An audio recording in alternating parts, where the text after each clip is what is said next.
Hello, everybody. It's Saturday, the 18th of October, 2025. That was the weekday, our summary of tech news. And there's only one story of this week. It's the bubble. Is there a bubble? Is there not? Keith Tier, and that was the week publisher, has his editorial and a lot of the articles connected with this. He entitles his editorial Media Forever Blowing Bubbles.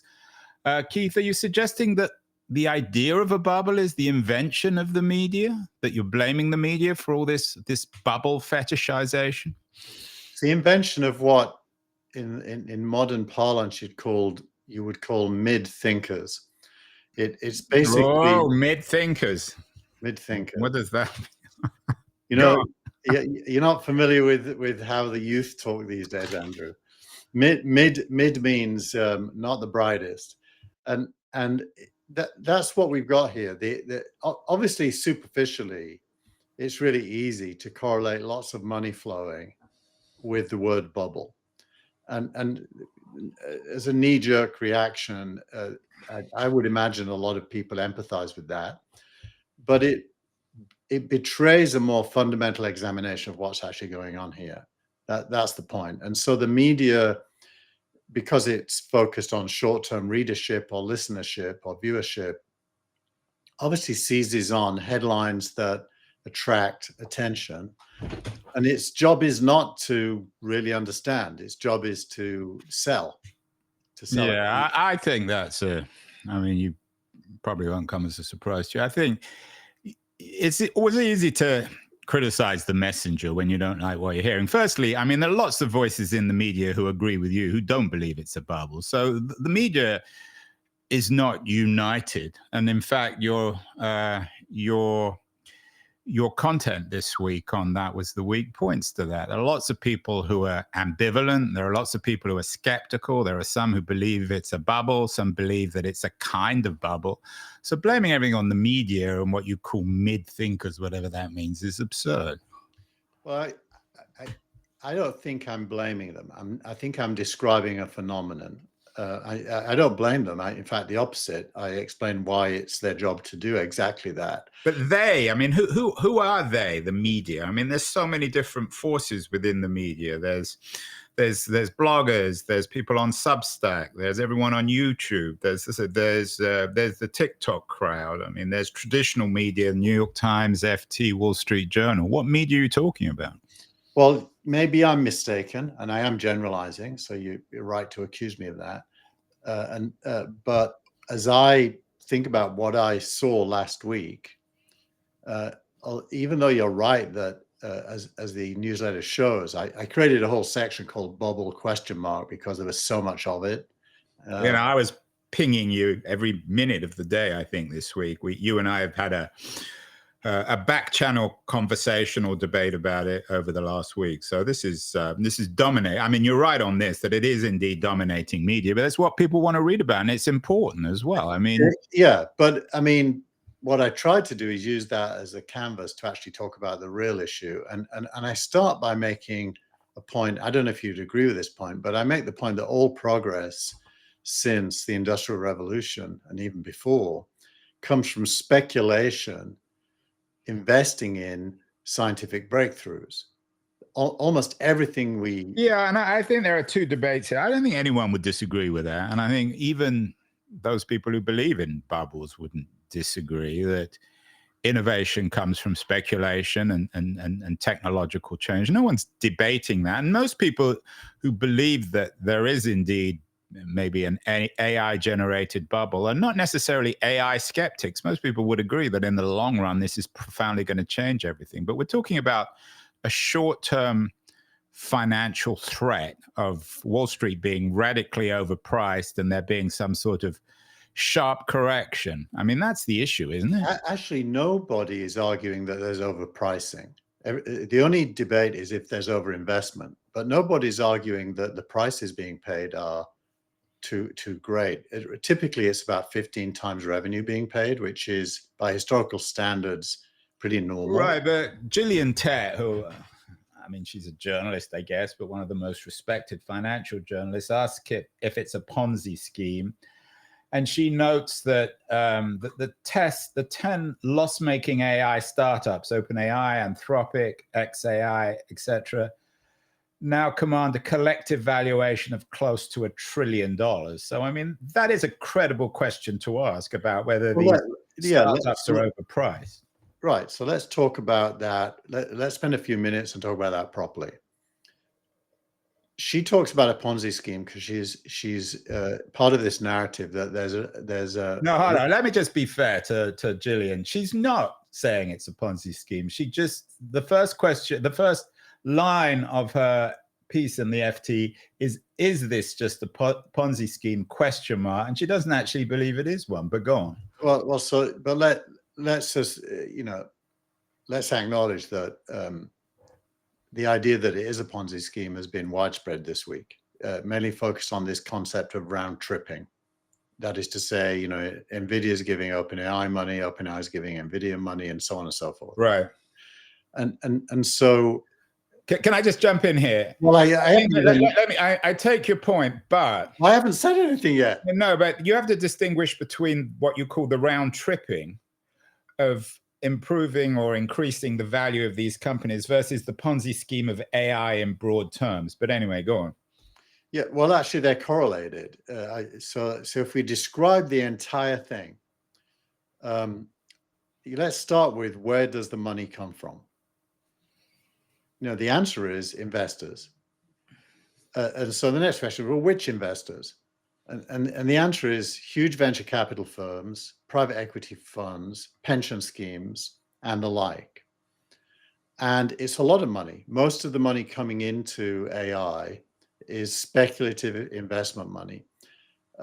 Every single one of those are completely experienced investors used to cycles of boom and bust. So that's the first thing. The money is coming in from the outside.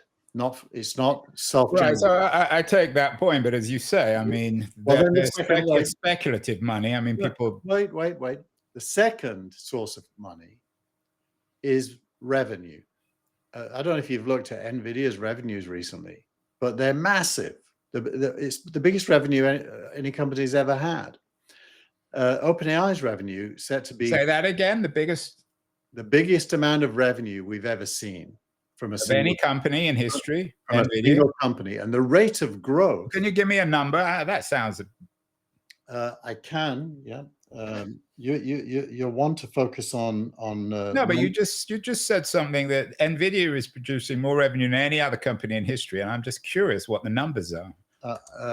I'm going to tell you about. To do that, I have to go to Google Finance and type in NVIDIA, and go to their earnings, because otherwise you'll make me do what I did last week, which is guess, and I won't be right because my brain doesn't remember things. So the revenue last 12 months was $130.5 billion with 114% rate of growth year over year. And is that more than Apple? I'm curious. You just said it was the biggest. Let's look at Apple's revenue. Apple's rate of growth, by the way, you're going to be. But you didn't talk about rate of growth. Let's just talk specifically about revenue.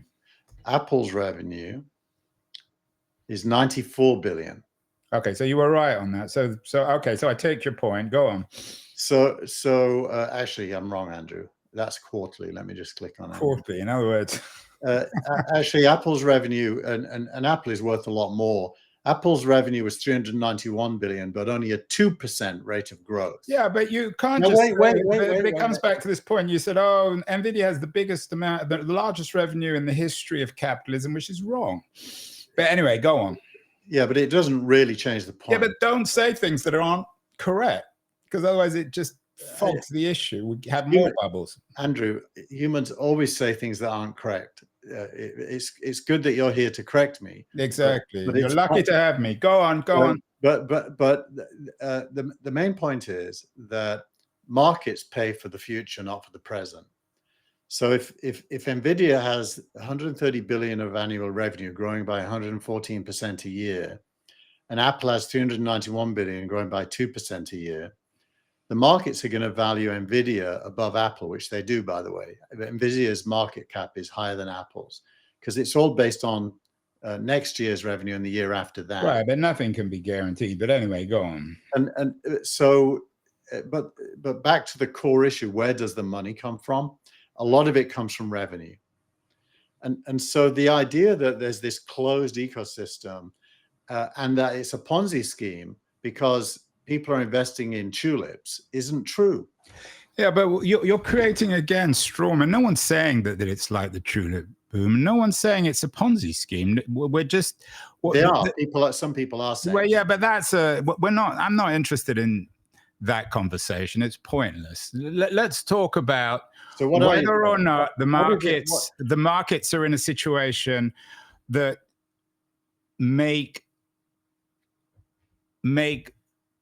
it very vulnerable to some sort of very sharp correction, which impacts all of us, because everybody has stock of one kind or another, particularly not everybody, but most people probably watching and listening to this. So that's the question, rather than whether this is just... no one's seriously arguing that it's a Ponzi scheme. What's the difference? And no one's seriously arguing that AI is just some sort of tulip invention to enable some people to get rich fast. Okay, then you make the case then, so I can understand it. What bad is happening here? Is there a bad thing happening? I'm not sure I think the word bad is useful. I mean, the two pieces that you connect to by Tet, who's very good on AI having what she calls a cargo cult problem, and also John Thornhill, who has written for many, many years on tech, AI's double bubble trouble, is I think they both speak to the way in which, on the one hand, the bubble is for real, and on the other hand, it isn't. On the one hand, AI is a remarkably transformative technology that's going to change everything. But on the other hand, there's what Thornhill calls financial froth in the current market. I mean, is that... So that's the issue. Do you think that's a bad thing? I don't use the word good or bad. It's just a reality. It's just the nature of things. Let me say it's a good thing. Do you agree with me? I don't use those words, good or bad. It's just a reality. Do you have any judgment about it at all? What, you mean moral judgment? No, just logical judgment. You mean whether it's good for society, good for me, good for you, good for America, good for Trump? Any of the above. You can pick your framing. To me, it's interesting because it's so important on so many fronts, and because it's one of the key issues in terms of determining the world we're living in. I don't know whether I'd use the word good or bad. I think they're pointless. Well, all of these articles are trying to get you to read them based on the suspicion that something you should be concerned about, let's just say concerned about, is happening. And I'm saying everything that's happening is 100% good. Yeah, well, I mean, that's just... I mean, I don't know what to make of that 100% good. I mean, it's because you're a teleologist and you believe in some sort of... Tet has her cargo cult problem. You have a progress cult problem, and you believe that technology is leading the world to a better place, and that anything that in any way interferes with that is a bad thing. I don't have such a sort of simplistic notion of history. I don't think it's simplistic to acknowledge that when human beings collectively, that doesn't mean everyone, but groups of human beings get together and decide to invest speculatively in something they believe will transform the future in a good way, both for themselves and systemically for all of us, that is how change occurs. That I can't think of any alternative way of doing it. So, yeah, it's a macro view. I mean, I wouldn't necessarily disagree with that. I think change is a good thing. Let's though try and drill down a little bit more concretely. You have an interesting piece from Scott Galloway, who's one of the most popular professors of economics. He asks, how does the end begin? And he notes one of the most important realities, that this boom or this froth, whatever you want to call it, this bubble, is being driven by large tech companies, by about 10 of them. Is that fair? Do you agree with Galloway? Yeah, there's a massive concentration of wealth, which I think is probably a precondition for this scale of change.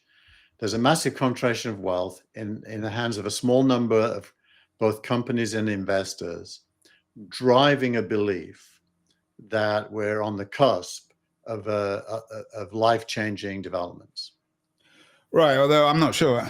I mean, there are two things when it comes to, on the one hand, you've got these private companies, where the money's coming from big VCs or big investors. And on the other hand, you have public companies like Apple and Google who are driving it. So anyone can buy Google shares. And I think everyone's in agreement with that. I mean, that's just the reality, for better or worse. It's large companies and indeed large startups, a handful of startups like OpenAI and Anthropic that are driving all this. Now, and in a way, thank God they exist. Well, you keep on coming back to this morality issue. Let's try and get beyond that. Not morality, it's functional. It's functional. It couldn't happen without them. It's the reality, for better or worse. So Noah Smith, you also have a link to, is always very smart. He makes the point that America's future could hinge on whether AI slightly disappoints. Mm-hmm. And I think it's a really important point that he makes, that the future of Trump's America, or the Trump administration, is really dependent on AI. It's ironic because Trump hasn't always been that friendly to tech, although he seems, like on so many other fronts, to be ambivalent. But increasingly, it seems to me, and this is the point that Smith, I think, is making, which is really interesting, is that the health of America and the health of the AI economy, the bubble, the froth, whatever you want to call it, the innovation, is the same thing. Is that fair? Do you agree with that? Say that again, that the froth and the bubble. And whatever is happening, whatever you want to call it, healthy, you think it's healthy progress, others think it's a bubble or financial froth, that the fate of America and the fate, or certainly the fate of Trump's America or the current administration, and the state of this innovation economy, they've kind of merged. They're the same thing, for better or worse. Matthew Iglesias, I'm not sure if you included his piece in it. I think you may have sent it over to me. He makes the point that the AI boom is propping up the whole economy. Now, he's not making a value judgment. He's just simply stating a fact. It's the same point that Scott Galloway is making. Yeah. So my version of that point is that most of the growth in GDP this year is accounted for by AI, which I think is what is in that second article. I can't remember the percentage, but it was quite a big percentage of GDP growth accountable to AI. And that's consistent with the belief that AI is going to grow GDP. And remember, global GDP is about 120 trillion. And some estimates by McKinsey and others suggest that AI could increase that by up to 20% over a decade. And so that's the payoff. That's in a way, that's the what the speculation is hoping is true. But I think the interesting thing about this is that, and I've made this point for a while, and I'm not the only person to be making it, but if, I don't know, say OpenAI really did have some sort of crisis, which it might do, it's likely. No, but if it couldn't raise money, if I don't know, if there was such a sharp correction in the markets that it was struggling to make money, or that some of its numbers were perhaps a little inflated. But my sense is none of that seems credible. Well, it could do it. I'm just saying. Why could it? How could it? It's already at 12 billion in revenue. Yeah, but it's not a profitable company. It chooses not to be profitable. No, we've talked about this before, Andrew. Well, we have talked, but let's say it's possible. There's a really good article. It's impossible. The article this week on Amazon by Chamath Palihapitiya talks about why being profitable is stupid. Anyway, my point is that I think that we have this merging, if you like, of the state and of the innovation economy in the US, where the interests of one and the interests of the other are actually, for better or worse, I'm not suggesting this is a good or a bad thing. It's just the reality of somehow come together. Yeah. So this is maybe what some people think of as a post-neoliberal world, or this is the new economic order. Well, maybe it's a kind of economic nationalism or something that's different from before. Because yeah, this yeah. isn't the dot-com. I mean, I think I agree with you that some of the stuff on the bubbles is wrong. This isn't a dot-com boom. It's certainly not tulip fever. It's different. I mean, all bubbles have something in common, but everyone is different from the other. And what interests me is not what is similar about this, shall we say, exuberance, but what's different in the 2020s. So I want to engage with that, which is it's a very substantial question. I mean, it's night and day between this administration and the previous one in terms of how the state thinks about tech. And we've talked and made fun of Lena Khan and so on during the Biden administration. Yeah, we've forgotten about her, your favorite graduate student, right? Exactly. But it is the case that since David Sachs was hired by the current administration to be the AI and crypto czar, the government's action in legislating in a way that is consistent with the growth of both AI and crypto means that there's more of a partnership between investors investing in AI and government than there's ever been. Right, and the partnership, some people might think that word is a euphemism, but anyway, go on. I mean, it's more than a partnership. It's a marriage rather than a partnership. From the point of view of unlocking change, from that narrow point of view, it certainly feels like a good thing. Now, you can get right into it with things like building a 1 gigawatt data center, which is what everybody wants to do. And certainly up until now in America, the regulatory regime would have meant it would take years to successfully get all the permits to do such a thing. And now they're waiving lots of regulations to allow it to be built here as fast as it could be built in, let's say, India or China. Or China. So certainly you called it possibly economic nationalism. I do think that there is a strong wave of economic nationalism everywhere in the world, driven by deglobalization, which is driven by China's growth and everyone's fear of that. Right. So this is perhaps the new reality. And coming back to this administration, I know one of the pieces you particularly didn't like, which you include in this week's newsletter, is by Jared Bernstein and Ryan Cummings, warning our stock market is looking like a bubble, which suggests that indeed it's bad news, all this over speculation. But you suggested, again, offline, that these two guys, Bernstein and Cummings, were not well educated. Is that a reflection of the Biden administration? Both men were quite prominent in the Biden administration. Is that the problem with people like Cummings and Bernstein and the AI czar, your graduate student friend, that they're not well educated? Well, I think they're not doing a very good job for the Democratic Party. Firstly, there's the facts. The stock market's PE ratio, that's price to earnings, is high by historical standard. It's about 15 times, if I recall rightly. And historically, 10 times is more normal. So it is slightly above. On the other hand, GDP is growing, and you're at the start of what everyone thinks is a boom. So it's not unreasonable that people will pay more for a. You're not answering my question. No. Are these guys uneducated? Is it a problem with people like Lena Khan and Bernstein that they're just badly educated? Yeah. Well, what I just said is the facts. They clearly don't know those facts. So they're badly educated. Well, how could they say the stock market looks like a bubble when the historical price to earnings ratio is not like a bubble?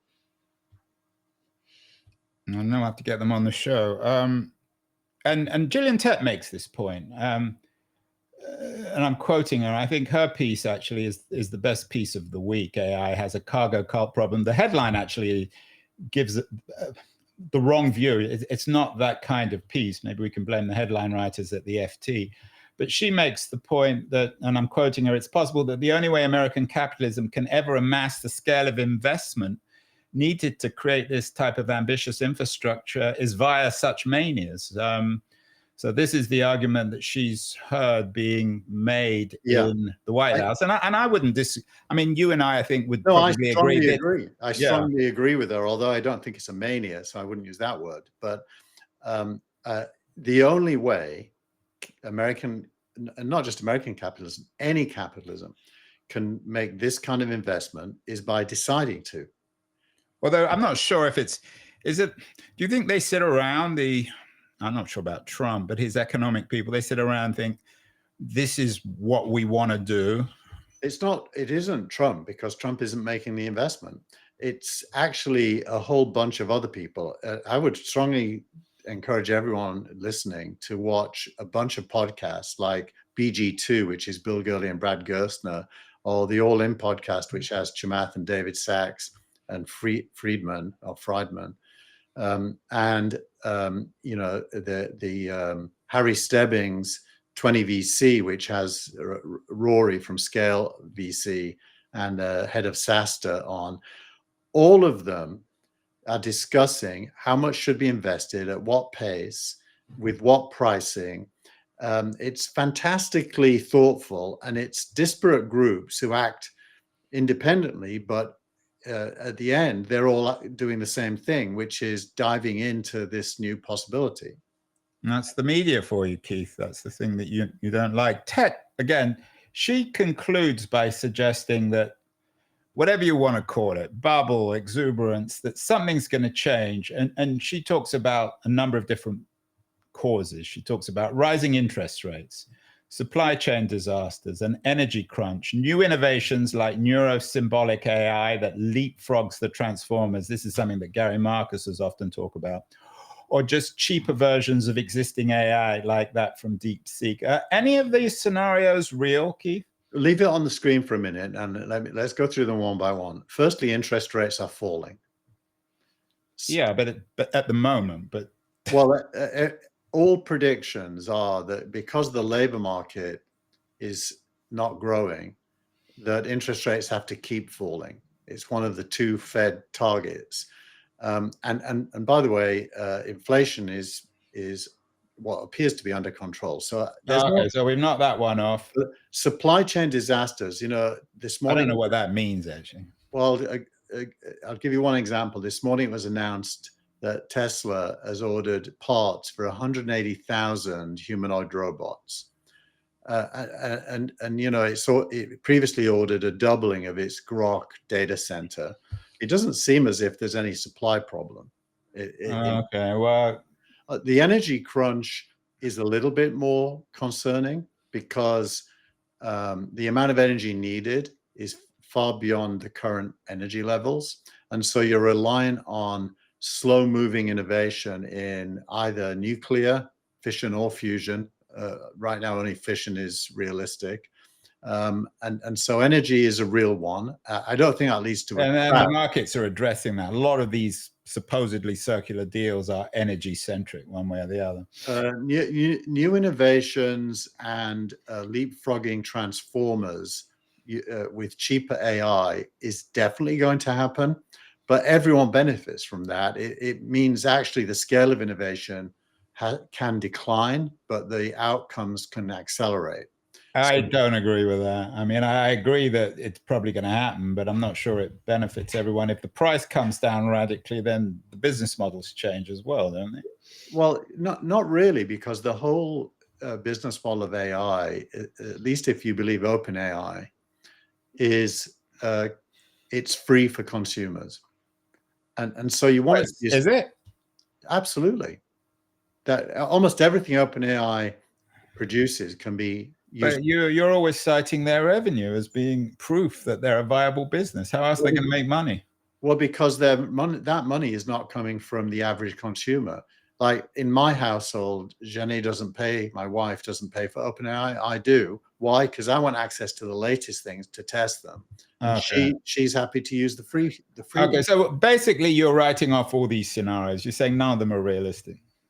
Well, there are, the energy one is real, and she's right about the declining costs, but declining costs um, per token, which is how you enumerate AI. It's how much is the cost of a single token.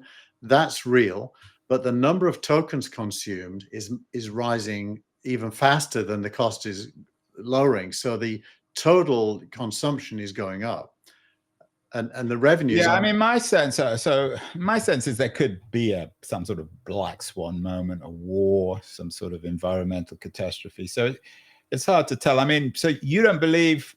So I want to move on, Keith. So for you, and you quote the famous West Ham Bubbles song, "I'm forever blowing bubbles, pretty bubbles in the air. They fly so high, they reach the sky, and like my dreams, they fade and die."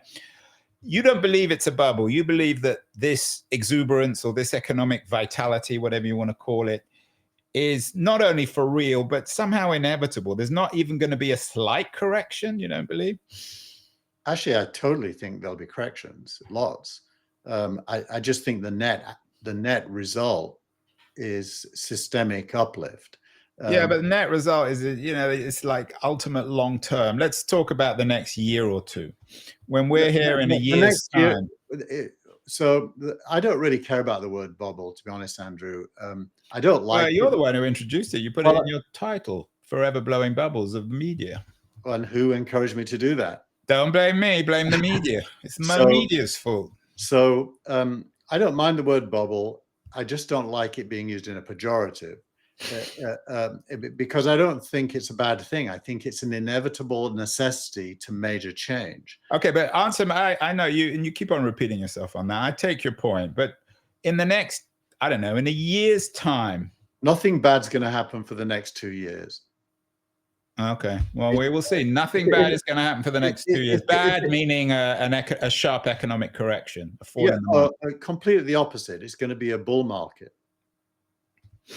Well, for those of you who are still on the sidelines, Keith has spoken. It's a bull market, so put all your money into big tech, especially Google, because that helps me. You also cite an interesting piece by Mike Lukides from O'Reilly Publications on Enlightenment. It's one of your favorite words, and it kind of connects with our interview of the week, which was from Keenon interview of the week with Caroline Levender from Rice University, who has a new book out called Invent Ed, and she suggests that colleges now need to become startups rather than museums. They should teach failure. What is the opportunity for the Enlightenment, Keith? A word that it's a word I'm not very keen on, so to speak, but it's a word you like. Ooh. And you think it's relevant for our current moment. Look, I think I seized on this mainly because of his use of the word. I think, therefore, I am is his quote from Descartes, which is doubling down on the fact that AI is a human invention, and what we're at the start of, and he's talking about a Daniel Bell piece, by the way. And Daniel Bell, who's a professor of history at Princeton, has been on the Keen on America show. So not talking about AI, but Bell apparently wrote a piece suggesting that AI is shedding Enlightenment values. So you're not alone in liking the idea of Enlightenment values, whatever they are. So what he's trying to do here is he's asking a question more than giving an answer, which is, if you have access to AI, what happens to human thinking? And he does that from the standpoint that human thinking ultimately is the key driver of everything. So there's no such thing as AI independent of human thinking. It's can human thinking itself be enhanced by AI? And I assume we all think the answer is yes. I mean, you and I both use AI in our thinking every week. Although I don't use the word enlightenment. I think it's a worthless word, but anyway. Well, it's tired. To use the wired term, tired. Yeah, I agree. I used Enlightenment in my subtitle this week, and I partly regret using it, but I can't think of a better way to talk about. While the next day, the subtitle is "While the Next Enlightenment is Being Built." And the next enlightenment really pertains to human efforts to improve human life. Yeah, that's a bit vague. Human efforts to improve human life. Write a AI 1,000-word essay on that. Maybe we'll have to get OpenAI to do that. Finally, post of the week, which I think kind of connects with everything we've been talking about. It's by one of your favorite venture capitalists. I can't pronounce. How do you pronounce his name, Keith? Roelof Botha. Roelof Botha, who says venture is not an asset class. Asset class is scale. Venture doesn't scale with more money. It's a bit technical, but it actually, I think, in a way, speaks to everything we've been talking about today. Yeah, well, so Roelof did an interview with Jack Altman, who is Sam Altman's brother. That's one of the podcasts I strongly recommend people watch. It's usually very, very good. I didn't know Jack. I know Sam Altman had a sister who's not very keen on him. What's Jack Altman all about? He's a venture capitalist himself. He runs his own venture fund. So Roelof here is saying that venture capital is a game of a small number of investors finding the big companies of the future and winning, whereas most investors can't do that. Therefore, venture capital is not an asset class because most venture capitalists. What does an asset class mean? An asset class is something where there's predictable outcomes over a long period of time, like the S&P 500.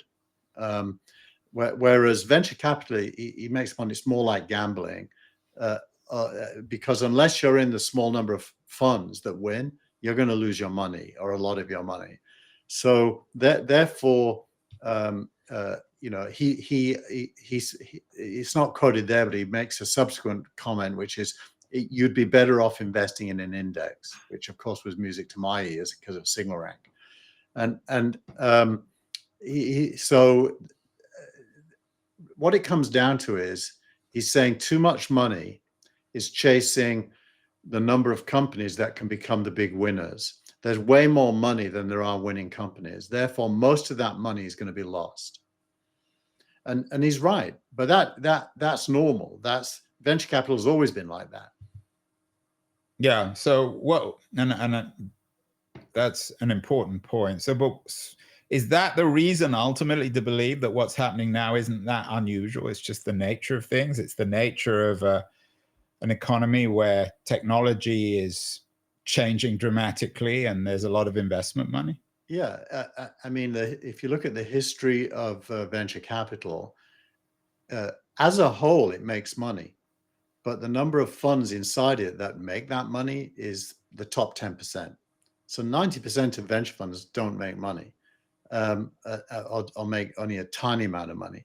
And sometimes they back things that are fake, like, for example, the interactive TV boom of the 1990s, where all the money is fake. It's just speculatively wrong. It didn't pan out. Yeah.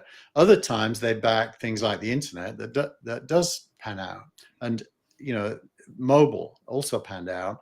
And the question is AI more like interactive TV, or is it more like the internet and mobile? Well, we know the answer. No one's arguing it's like no one has ever made the argument that AI is like interactive TV. Right. Well, Gary Marcus does. No, he doesn't. I mean, to be fair to Gary Marcus, he still believes in AI, just doesn't believe in generative AI, or at least the generative AI that Sam Altman seems to be championing. But let's not make this about Gary. So have we accomplished anything in this conversation, Keith? Are we on the same page, do you think? Well, I think we're coming at it from different starting points, but I think we converge around, firstly, it's normal. Secondly, it's inevitable. Thirdly, some people... Well, I don't know if I'd say it was normal. I certainly wouldn't use that word, or inevitable. I don't think anything's inevitable. Okay, so I think it's normal and inevitable. You don't. What's inevitable? AI is inevitable, or this boom is inevitable? Speculation at the time of potential major changes is inevitable. the outcome is you get to make your own belief there. I believe the outcome is going to be massively bigger than any of the costs, and and venture capital, insofar as it plays a role, most will be losers. So there'll be setbacks at the level of individual funds, and maybe even macro setbacks here and there, like there was when the internet correction happened in 2000. But the long term is this is a net plus, a systemic net plus for all of us. And therefore, we shouldn't be trying to stop it or pour cold water on it. Well, I think no one's trying to stop it, and pouring cold water on it is merely trying to analyze what's happening. I don't think anyone's against it, although net plus in the long term seems a bit vague. I think my summary is, and there was a very good piece by Greg Ip, one of your media people, in the Wall Street Journal, and I'm quoting the title, "From Sports to AI, America is awash in speculative fever. Washington is egging it on." And for me, that's the interesting thing about this. I try to avoid these words good and bad because I just think they're pointless and they're just confusing. But I think that's true. I think America is we talked about this last week, that after, it was one of the pieces that suggested that after postmodernism, we have a speculative culture. And I think that's a piece of this. Everyone's betting on everything, whether it's kids betting on sports on the internet or VCs or you or I. I mean, the defining word of our age, for better or worse, I'm not saying it's good or bad, is speculation. So let me rewrite that headline in my words. Okay, go on. From sports to AI, America is taking risk and Washington is facilitating it. Oh, that's your way. You've become a MAGA person, or you're becoming a MAGA person, aren't you, Keith? I'm definitely not MAGA. I mean, well, you're a Trump person. You're suggesting that this is a good thing and that we finally have an innovation positive administration. No, you could say that I'm an abundance person, which what's his name in the New York Times? Ezra Klein talks about. And I really want government to facilitate abundance. And I don't tribalize the way I think. So I don't want to be a Trump person or a Biden person or anyone else's person. I just want to believe in things.